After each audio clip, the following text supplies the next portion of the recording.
Hello, hai, welcome to Cerita Indonesia.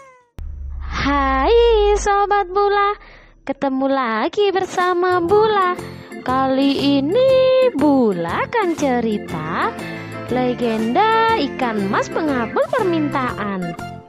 Pada zaman dahulu kala, tinggallah sepasang kakek nenek yang sangat miskin. Mata pencaharian si kakek adalah sebagai pencari ikan di laut.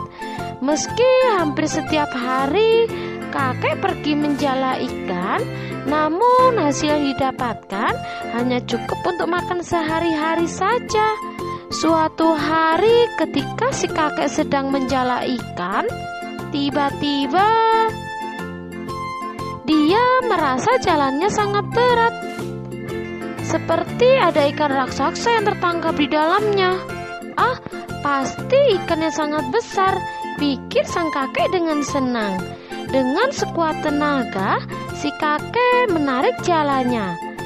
Namun ternyata tidak ada ikan besar yang tertangkap, melainkan hanya ikan kecil yang tersangkut.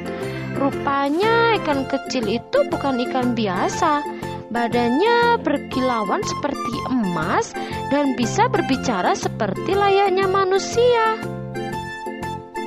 "Kakek, tolong lepaskan aku. Aku akan mengabulkan semua permintaanmu," kata si emas. Si kakek berpikir sejenak, lalu berkata, "Aku tidak memerlukan apapun darimu.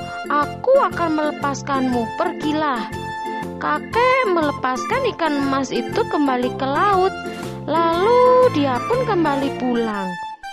Sesampainya di rumah, nenek menanyakan hasil tangkapan si kakek. "Hari ini aku hanya mendapatkan 1 ekor ikan emas, dan itu pun sudah aku lepas kembali. Aku yakin itu adalah ikan ajaib, karena dia bisa berbicara. Katanya dia akan memberiku imbalan jika aku mau melepaskannya," kata si kakek. "Lalu apa yang kau minta?" tanya nenek. "Tidak ada." "Oh, alangkah bodohnya," seru nenek. "Setidaknya kau bisa meminta roti untuk kita makan.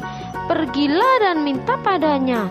Maka dengan segan si kakek kembali ke tepi pantai dan berseru, "Wahai ikan emas ajaib, datanglah kemari, kabulkan permintaan kami." Tiba-tiba si ikan emas muncul di permukaan laut. "Apa yang kau inginkan, kek?" katanya.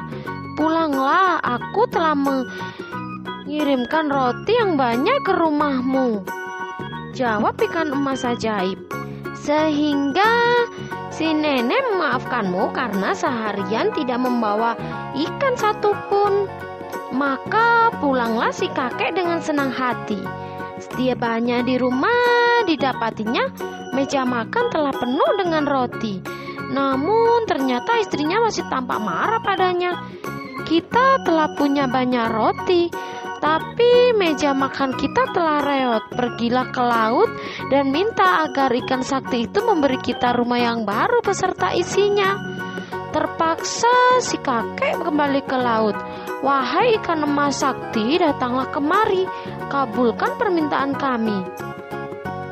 Ikan emas itu pun muncul. "Apalagi yang kau inginkan, kakek?" "Istriku menyuruhku memintamu agar memberi kami rumah baru beserta isinya. Karena rumah kami sudah reot, istriku tidak mau tinggal di sana." "Tenanglah, kek, pulanglah, keinginanmu sudah kukabulkan." Kakek pun pulang. Sesampainya di rumah, dilihatnya bahwa rumahnya telah berubah menjadi rumah baru. Rumah yang indah terbuat dari kayu yang kuat. Dan di depan pintu rumah itu, nenek sedang menunggunya dengan wajah tampak lebih marah dari sebelumnya. "Dasar kakek bodoh, jangan kira aku merasa puas hanya dengan membuatkanku rumah baru. Pergilah kembali dan mintalah pada ikan emas itu bahwa aku tidak mau menjadi istri nelayan. Aku ingin menjadi nyonya bangsawan, sehingga orang lain akan menuruti keinginanku dan menghormatiku." Si kakek terkejut mendengar permintaan istrinya. Dia mencoba menolaknya, tapi apa daya, si nenek mengancam akan membunuhnya. Maka dengan terpaksa dia kembali ke tepi laut dan berseru, "Wahai ikan emas ajaib, datanglah kemari, kabulkanlah keinginan kami." Tiba-tiba laut mulai bergolak dan bergemuruh. Saat ombak mulai reda, muncullah ikan emas. "Apa yang kau inginkan lagi, kakek? Istriku telah benar-benar menjadi gila," kata si kakek. Si emas terdiam dan mengerti apa yang ingin disampaikan sang kakek. Tanpa mengatakan apapun, dia kembali menghilang ke dalam laut. Si kakek pun kembali pulang. Dia hampir tidak percaya pada penglihatannya ketika menyadari bahwa istana yang megah dan semua isinya telah hilang.